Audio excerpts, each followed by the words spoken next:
അത് ജപ്പാനിലെ ഒരു സോഷ്യൽ മീഡിയ ഇൻഫ്ലുവൻസർക്ക് ഉണ്ടായ സംഭവമാണ്. അവൾ എപ്പോഴും അവളുടെ ഡെയിലി വ്ളോഗ്സും ലൈഫ് സ്റ്റൈൽസും എല്ലാം സോഷ്യൽ മീഡിയയിലൂടെ ഷെയർ ചെയ്യുന്നു. അങ്ങനെ ഒരു ദിവസം ഫോളോവർ 30 എന്നുള്ള ഒരു അക്കൗണ്ടിൽ നിന്ന് അവൾക്കൊരു മെസ്സേജ് വന്നു. നിന്റെ വീട്ടിലെ റെഡ് കർട്ടൻ നല്ല ഭംഗിയുള്ളതാണ് എന്നുള്ള കമന്റ് ആണ് അവൾക്ക് വന്നിട്ടുണ്ടായിരുന്നത്. ബട്ട് അവൾ അത് മൈൻഡ് ചെയ്തില്ല. ആസ് യൂഷ്വൽ കമന്റ്സ് വരുന്ന രീതിക്കാണ് അവൾ കണക്കാക്കിയിട്ടുണ്ടായിരുന്നത്. ബട്ട് നെക്സ്റ്റ് ഡേ അടുത്ത കമന്റ് വന്നിട്ടുണ്ടായിരുന്നു. നിന്റെ ടേബിളിലുള്ളത് കോഫി ആണെന്ന് തോന്നുന്നു, അത് നല്ല ചൂടുണ്ട് അല്ലെ, അങ്ങനെ ഒരു കമന്റ് ആണ് വന്നത്. അവൾ നല്ലോണം പേടിച്ചു. അവൾ ഒറ്റക്കാണ് താമസിച്ചിട്ടുണ്ടായിരുന്നത്. അവളുടെ കൂടെ ആരുമില്ല. പിന്നെ എങ്ങനെയാണ് ആ ടേബിളിലുള്ളത് കോഫി ആണെന്നും അത് ചൂടുള്ളതാണെന്നും പുറത്തുള്ള ഒരാൾ അറിയാം. അവൾ വീടിന് ചുറ്റും പോയി നോക്കി, പക്ഷെ അവിടെ ആരും ഇല്ലായിരുന്നു. അവൾ പേടിച്ചകത്തേക്ക് വന്ന വിൻഡോസും ഡോർസും എല്ലാം ക്ലോസ് ചെയ്ത് അവൾ കടന്നുറങ്ങി. നെക്സ്റ്റ് ഡേ അവള് പുതിയൊരു ഫോട്ടോ പോസ്റ്റ് ചെയ്തു. ആ പോസ്റ്റിൽ വീണ്ടും ഫോളോവർ 13 കമന്റ് വന്നു. ഹന, നീ നല്ല ഭംഗിയുണ്ട്, പക്ഷെ നിന്റെ പിന്നിലെ കബോർഡിന്റെ ഉള്ളിൽ നല്ല ഇരുട്ടാണ്. അവൾ വേഗം ലൈവ് സ്ട്രീം ചെയ്ത് കരഞ്ഞു പറയാൻ തുടങ്ങി.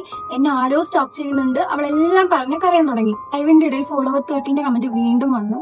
ഹന, ഞാൻ എന്റെ വീട്ടിലെ യാർഡിലെ മരത്തിന്റെ പിന്നിലല്ല, ഞാൻ എന്റെ ക്യാമറ ലെൻസിന്റെ ബാക്കിലാണ്.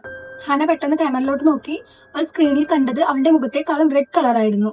ഹന പേടിച്ച് തിരിഞ്ഞു നോക്കിയപ്പോൾ അവളുടെ ഷോൾഡറിൽ ഒരു കൈ വന്ന് വീണു. ഈ ലൈവ് നടന്നുകൊണ്ടിരിക്കുമ്പോഴാണ് ഇതൊക്കെ സംഭവിച്ചത്. ഈ ലൈവ് കണ്ടുകൊണ്ടിരുന്ന ഒരാൾ പോലീസിൽ അറിയിക്കുകയും പോലീസ് പിന്നീട് വന്ന് വീട് തുറന്നു നോക്കിയപ്പോൾ ഹനനെ കണ്ടിട്ടില്ല.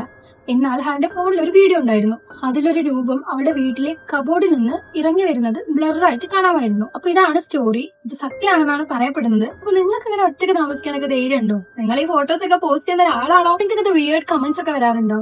അപ്പൊ നിങ്ങളുടെ സ്റ്റോറീസ് ഒക്കെ ഷെയർ ചെയ്യുക. For more stories subscribe. By.